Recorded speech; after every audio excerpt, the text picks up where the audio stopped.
Welcome to our channel PR academy. ఈ సెషన్లో మనం ఎండోమెంట్కి సంబంధించి పేపర్ 2లో భాగముగా మహాభారతం అనే కాన్సెప్ట్ డిస్కస్ చేస్తున్నాం.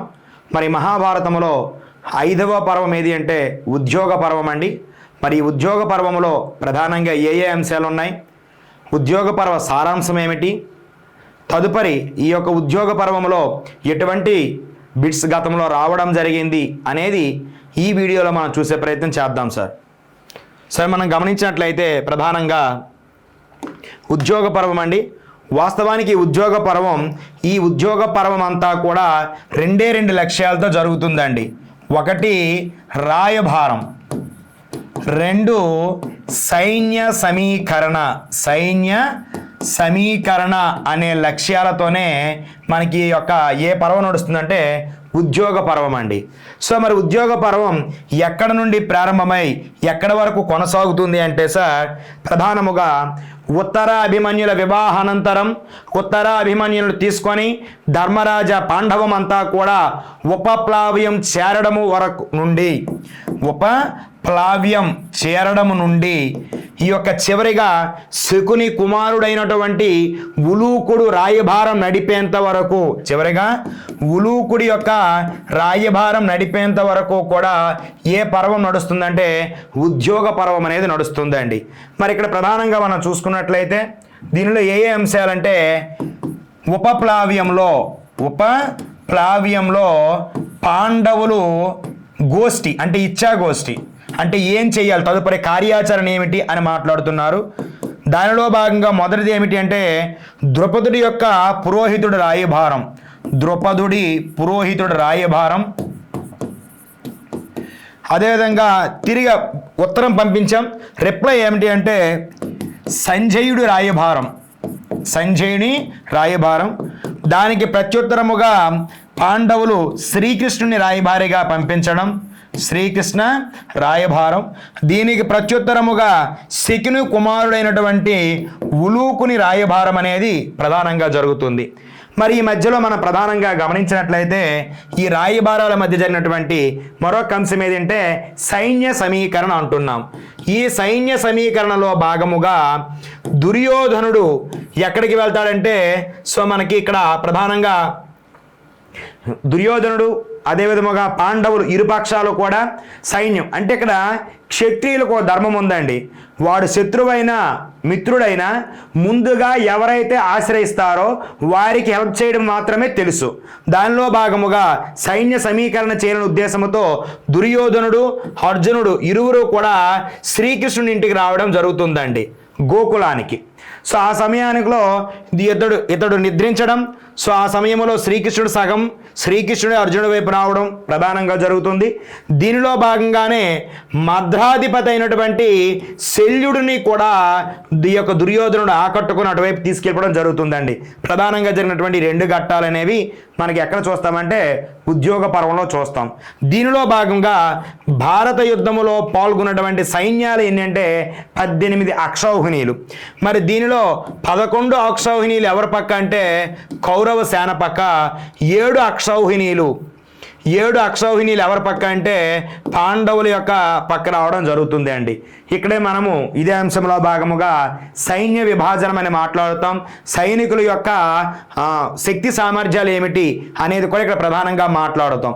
దీనితో పాటు అతి ముఖ్యమైనది ఏమిటంటే కౌరవ సేనకు భీష్ముడు సర్వ సైన్యాధ్యక్షుడుగా నియామకం, పాండవ సేనకు దృష్టధ్యుమ్నుడు ద్రౌపది అన్నైనటువంటి ద్రుపద పుత్రుడైనటువంటి దృష్టధ్యుమ్నుడు అనేవాడు పాండవులకు సర్వ సైన్యాధ్యక్షుడు కావడం అనేది ప్రధానంగా మనం ఏ పర్వంలో చూస్తామంటే ఉద్యోగ పర్వంలో చూస్తాం.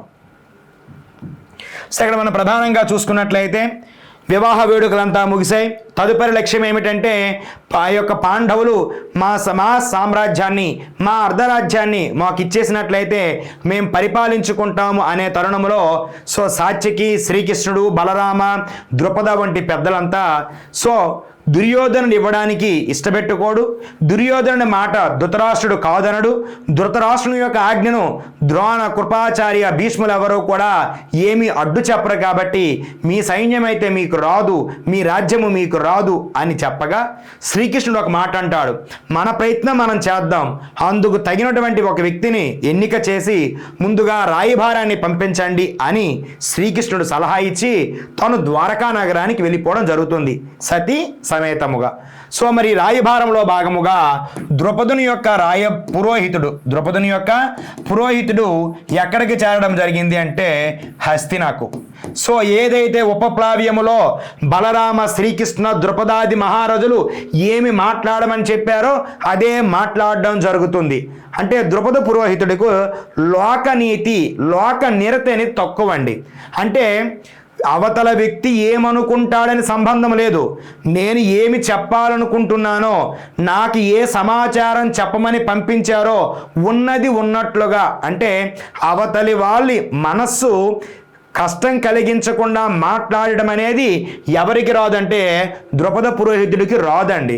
సో ఇతని మాటలనేవి కొంత వినడానికి ఇబ్బందికరంగా ఉన్నప్పటికీ కూడా ధృతరాష్ట్రే ఆది మొదలగు కురువీరులంతా కూడా విని ఇందుకు ప్రత్యుత్తరముగా మా తరపు నుండి ఒక రాయబారిని పంపిస్తామని ద్రౌపద పురోహితుడికి ఉచిత రీతిన సన్మానం చేసి పంపించడం జరిగినది. సో రెండవ వ్యక్తి ఎవరంటే సంజయుడు అండి. ఈ యొక్క ఉద్యోగ పర్వములో అతి ముఖ్యమైనటువంటి రాయబారి ఎవరంటే సంజయుడు. ఇతని యొక్క రాయబారం ఎలా ఉంటుందంటే కర్ర ఎరగదు, పాము చావదు. సో అటువంటి రాయబారం చేయగల గొప్ప మేధావి. మరి ఇతనిని కూడా పంపిస్తాడు ధృతరాష్ట్రుడు. ఉపప్లావ్యం చేరి ధృతరాష్ట్ర, గాంధారీ దేవుల యొక్క ఆశీస్సులు అందించి కురువీరుల యోగక్షేమాలన్నీ తెలియజేసి వారి యోగక్షేమాలన్నీ తెలుసుకొని ఇంతకాలం ఏదో జీవం గడిపారు, మరికొంతకాలం గడిపినట్లయితే సరిపోతుంది అన్న రీతిన సంజయుడు మాట్లాడి తిరిగి వెళ్ళిపోవడం జరుగుతుంది. తర్వాత అందుకు ప్రత్యుత్తరముగా ఎవరిని పంపిస్తారంటే శ్రీకృష్ణుని రాయబారిగా పంపిస్తారండి.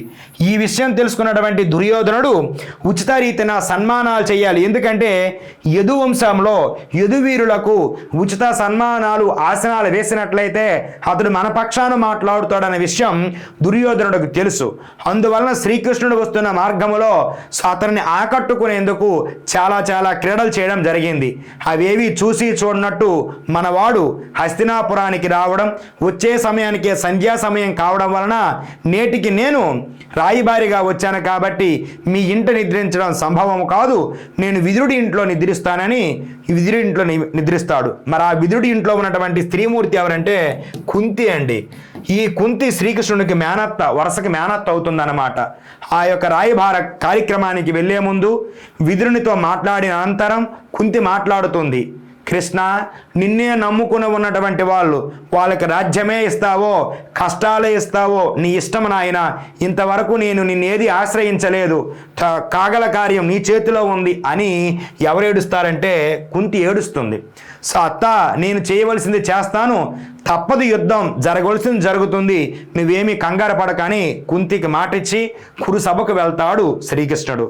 కురుసభలో ధృతరాష్ట్ర, ద్రోణ, భీష్మ, కృపాచార్య, అశ్వత్థామ మొదలగు వీరులంతా చూస్తుండగా ధృతరాష్ట్రునితో మాట్లాడుతాడు, మామ, సో పాండవులు అజ్ఞాతవాసము, అరణ్యవాస కాలం పూర్తి చేసి నేటితో పూర్తయినది, వారి రాజ్యం వారికి అడుగుతున్నారు, నువ్వు మాట్లాడు అంటే యువరాజుగా ఉన్నటువంటి దుర్యోధనుడు మాట్లాడుతాడు, యదువీర శ్రీకృష్ణ, 13 సంవత్సరాల నియమం ఎందుకు పెట్టామంటే యుగ ధర్మము ప్రకారం ఏదైనా ఒక వస్తువుపై 13 సంవత్సరాల కాలం అనేది గడిచిపోయినట్లయితే అతనికి దానిపై హక్కు అనేది ఉండదు.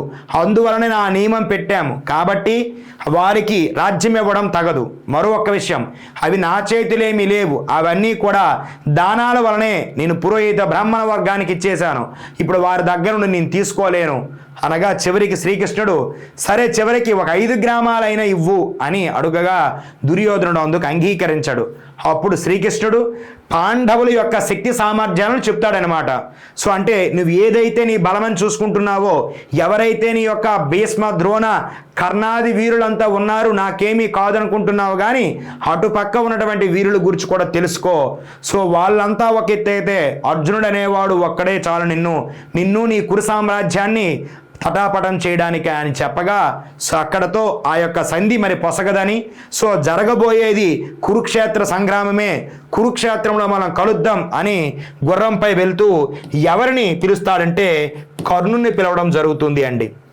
కర్ణుడితో కొంత దూరం ప్రయాణించి కర్ణుని యొక్క జన్మ రహస్యాన్ని చెప్పడం జరుగుతుంది. ప్రధానమైన ఘట్టం కర్ణుని యొక్క జన్మ రహస్యం గురించి ఏ పర్వంలో ప్రస్తావించడం అంటే ఉద్యోగ పర్వం.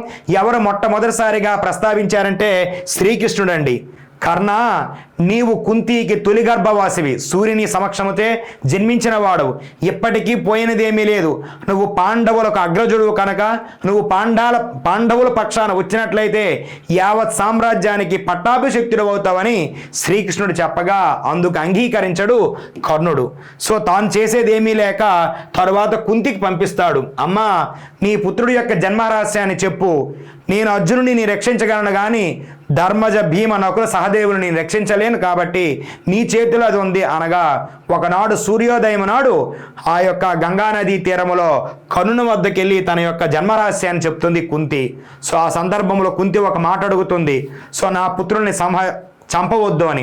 ఆ సందర్భంలో అర్జునుని తప్ప మిగతా వీరులంతా నాకు ఎదురైనను కూడా వారికి ఏమీ హాని తలపెట్టను అని మాటిచ్చి సో ఆ గంగా తీరం నుండి వెళ్ళిపోతాడు కర్ణుడు. సో ఈ శ్రీకృష్ణుడు ఉపప్లావ్యం రావడం ఇదంతా జరిగిన తర్వాత శకుని యొక్క కుమారుడు ఉలూకుడు కూడా రాయభారానికి రావడం, యుద్ధం తప్పదు కాబట్టి యుద్ధ రంగంలో కలుద్దామనే వచనాలతో ఉలూకుడు కూడా ప్రయాణమవుతుంది. ఇదంతా కూడా రాయభారానికి సంబంధించి.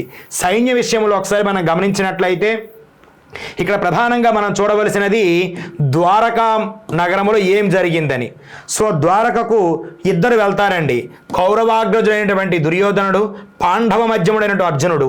అయితే వెళ్ళేసరికి శ్రీకృష్ణుడు నిద్రావస్థలో ఉంటే శిరస్సు పక్షన దుర్యోధనుడు, పాదాల పక్షన అర్జునుడు కూర్చోవడం జరుగుతుంది. సో లేచే సమయానికి అర్జునుడు ముందు చూశాను కాబట్టి అర్జునుడికి హక్కు ఉందనే ఒక నీతి వాక్యాలు వల్లిస్తాడు శ్రీకృష్ణుడు. సో తప్పక దుర్యోధనుడు ఒప్పుకుంటాడు, సైన్యాన్ని 2 భాగాలు చేస్తాడు. శ్రీకృష్ణుని లేదా ద్వారకలో ఉన్నటువంటి నారాయణ సైన్యం అంతా కూడా ఒక పక్కన, నేను ఒక పక్కన, కానీ నేను ఆయుధము పట్టను, సలహా సూచనలు మాత్రమే ఇవ్వగలను తప్ప నేనెందుకు పనికిరాను అని చెప్తాడు. ఇప్పుడు కోరుకోమని అనే సందర్భంలో ముందు వచ్చిన వాడిని నేను కదా అంటే శ్రీకృష్ణుడు చెప్తాడు, నువ్వు స్వయం అధికారివి, నీకు అర్హత ఉన్నది, కానీ ఈ యొక్క అర్జునుడు అనేవాడు అన్న దయా దాక్షిణ్యాలపై ఆధారపడుతున్నవాడు, చిన్నపిల్లవాడు, కాబట్టి వాడికే ముందు ఇచ్చే అంటే అర్జునుడు శ్రీకృష్ణుడిని కోరుకుంటాడు. మిగిలినటువంటి నారాయణ సేనను ఎవరు తోడుకుపోతారంటే దుర్యోధనుడు తీసుకుపోవడం జరుగుతుందండి. తరువాత ప్రధానముగా మద్రదేశాధిపతి శల్యుడు మాద్రీ కుమారుని రక్షించాలనే కాంక్షతో అక్షౌహిణి సైన్యంతో వస్తున్న క్రమంలో మార్గమధ్యములో దుర్యోధన శకుని అనేవారు మద్యపానాలు చూపించి మధురామత్తు పానయంలో వాడిని ఉంచేసి మొత్తంగా కౌరవ సైన్యంలో కలుపుకోవడం జరుగుతుందండి. సో ఇది ప్రధానంగా గమనించినట్లయితే ఉద్యోగ పర్వములో సైన్య సమీకరణ పాండవ కౌరవ రాయబారం ఎలా సాగింది అనేది ప్రధానంగా జరుగుతున్నటువంటి సంఘటన. మరి దీనిపై గతంలో ఎటువంటి ప్రశ్నలు రావడం జరిగింది? సో ఇక్కడ మనం ప్రధానంగా గమనిస్తే మన పిఆర్ అకాడమీ ఎండోమెంట్కి సంబంధించి పేపర్ 1 అండ్ పేపర్ 2 కేవలం 1500 రూపాయలకి అందిస్తున్నాం సార్. అది కూడా 1 ఇయర్ వ్యాలిడిటీకి సార్. సో ఇక్కడ మనం గమనిస్తే latest digital videos, picture based material, chapter wise bits, topic wise material and bits, వాటితో పాటుగా పేపర్ 1 అండ్ పేపర్ 2కి 20 గ్రాండ్ టెస్ట్లు కూడా అందుబాటులో ఉన్నాయి సార్. సో సార్ మాకు ఓన్లీ పేపర్ 2ఏ కావాలనుకుంటే సో 999కి 1 ఇయర్ వ్యాలిడిటీతో అందిస్తూ ఉన్నాం సార్. మన యాప్లో ప్రాక్టీస్ బిట్స్ అండ్ మెటీరియల్ అనేది బోత్ తెలుగు అండ్ ఇంగ్లీష్ మీడియంలో అందుబాటులో ఉంది సార్. పేపర్ 1కి 50,000 బిట్స్, పేపర్ 2కి 50,000 బిట్స్ ఉన్నాయి. సో చూడండి, మనకు అడుగుతూ ఉన్నాడు, మహాభారతములోని ఉద్యోగ పర్వములో సుమారుగా ఎన్ని అధ్యాయాలు ఉన్నాయి అంటున్నాడండి. ఎన్ని అధ్యాయాలు అంటున్నాడు అంటే ఇక్కడ ఉద్యోగ పర్వములో ప్రధానముగా ఎన్ని అధ్యాయాలతో మనం రాయడం జరిగింది, 100, 150, 196, 120 అండి. సార్ డైరెక్ట్ బిట్ సార్ ఇది. 196 అధ్యాయాలు అనేవి మనకి ఏ పర్వంలో ఉన్నాయంటే ఉద్యోగ పర్వంలో ఉన్నాయి సార్. సో నెక్స్ట్ గమనిస్తే ఉద్యోగ పర్వములో భాగమైన సనుత్స జాతీయము అనే ఆధ్యాత్మిక బోధనను ధృతరాష్ట్రునికి ఏ మహర్షి బోధించాడు అంటున్నాడు. ఆప్షన్ ఏ వ్యాస మహర్షి, ఆప్షన్ బి నారద మహర్షి, ఆప్షన్ సి సంసత్స జాతి మహర్షి, ఆప్షన్ డి కన్వ మహర్షి అంటున్నాడండి. సో పేరులోనే ఉన్నది సంస జాతీయం అంటున్నాడు. సో చెప్పింది కూడా ఎవరంటే మన సి అనే ఆప్షన్ అండి. Okay sir. నెక్స్ట్ మనం గమనించినట్లయితే ప్రధానంగా తన భారీ ఏనుగుల సైన్యముతో కౌరవుల వైపు చేరిన ప్రాగ్జ్యోతిష్యపుర శక్తివంతమైనటువంటి రాజు ఎవరు అంటున్నాడండి. ఇక్కడ ప్రాగ్జ్యోతిష్యపురానికి చెందినవాడు ఎవడో తెలిస్తే ఆటోమేటిక్గా మనకు తెలుస్తుంది. ఆప్షన్స్ ఏమి ఇచ్చాడు? భగదత్తుడు, శిశుపాలుడు, జరాసంధుడు, జయద్రథుడు అంటున్నాడండి. సరే గమనించాలి సార్, ఈ శిశుపాలుడు అనేవాడు చేది రాజ్యానికి చెందినవాడు. వాడు ఎప్పుడు రాజసూయాగంలో చనిపోండు. జరాసంధుడు అనేవాడు మగధ రాజ్యానికి చెందినవాడు. ఇతన్ని కూడా రాజసూయాగంలోనే చంపేశారు. ఇంకా మిగిలినది జయద్రథుడు, భగదత్తుడే. సో ఈ భగదత్తుడు ఏ సైన్యానికంటే గజ సైన్యానికి నాయకుడు. సో ఆప్షన్ ఏమవుతుందంటే ఏ అండి, భగదత్తుడు. సో నెక్స్ట్ గమనిస్తే ఉద్యోగ పర్వములో పాండవుల సైనిక శిబిరంపై నిఘా పెట్టడానికి దుర్యోధనుడు ఏ అసురుని పంపాడు అంటున్నాడండి. అంటే యుద్ధానంతరం సాయంత్రములు అంటే సూర్యోదయం నుండి సూర్యాస్తమయం వరకు మాత్రం యుద్ధం జరగాలి. యుద్ధానంతరం ఎటువంటి పన్నాగాలు పన్నుతున్నారు, వాళ్ళ యొక్క వ్యూహాలు ప్రతివ్యూహాలు ఏమిటి తెలుసుకోవడానికి దుర్యోధనుడు ఏ రాక్షసుని వాడుకున్నాడు అంటున్నాడండి. సో ఇక్కడ ఉలూకుడు, అలంబాసుడు, హిడింబుడు, బకాసురుడు అంటున్నాడండి. సరే ఈ బకాసురుడు ఏకచక్రపురంలో చనిపోయాడు. దానికంటే ముందు హిడింబుని వివాహానంతరం చనిపోయిన వాడు హిడింబుడు. సో భీముడి చేతిలో మరణించిన వాడు అలంబసురుడు. సో మిగిలింది ఏంటి? ఉలూకుడు మాత్రమే. So option A. So next మనం గమనిస్తే కురుక్షేత్ర యుద్ధము కోసం పాండవ కౌరవులు వరుసగా ఎన్ని అక్షౌహిణీల సైన్యాన్ని సమకూర్చుకున్నారు అంటున్నాడండి. సో పాండవులు, కౌరవులు సార్ గమనించాలి మొత్తం ఎన్ని అక్షౌహిణీలు? 18 అక్షౌహిణీలు. సో ఇక్కడ మనం చూసినట్లయితే అన్నీ కూడా 18 వస్తున్నాయి. సో ఇక్కడ కౌరవులు ఎన్ని అక్షౌహిణీలు? 11, పాండవులు 7. సో 11, 7. సార్ కౌరవులకి 11 అండి. సో కౌరవులు 11 అంటే ఆప్షన్ బిలో ఉంది, గమనించగలరు. సో ఇక్కడ పాండవులు 11, కౌరవులు 7, మొత్తం 18. కానీ వరుసగా ఏమడిగాడు వాడు? పాండవులు, కౌరవులు అన్నాడు. కాబట్టి ఆప్షన్ బి అనేది ఆన్సర్ అవుతుంది సార్. సరే ఇక్కడ మనం గమనించినట్లయితే తెలంగాణ ఎండోమెంట్ గ్రేడ్ 3కి సంబంధించి పేపర్ 1 అండ్ పేపర్ 2కి మన యాప్ నందు కేవలం 1500 రూపాయల ఎక్స్క్లూజివ్ ఆఫర్ ఉందండి. అది కూడా 1 year వ్యాలిడిటీతో. సో మన యాప్లో పేపర్ 2 కేవలం 999 రూపాయలకి ఉన్నాయి. బోత్ తెలుగు అండ్ ఇంగ్లీష్ మీడియంలో మెటీరియల్ అండ్ ప్రాక్టీస్ బిట్స్ కూడా అందుబాటులో ఉన్నాయి. సార్ ఇంతవరకు కూడా మనం ఈ సెషన్లో ప్రధానముగా ఉద్యోగ పర్వం రాయభార అంశాల గురించి మనం పూర్తిగా చూడడం జరిగింది. నెక్స్ట్ తదుపరి అంశం కురుక్షేత్ర ప్రారంభం, భీష్మ పర్వం అనేది ఎలా ప్రారంభమైంది అనేది నెక్స్ట్ సెషన్లో చూసే ప్రయత్నం చేద్దాం sir. Thank you one and all.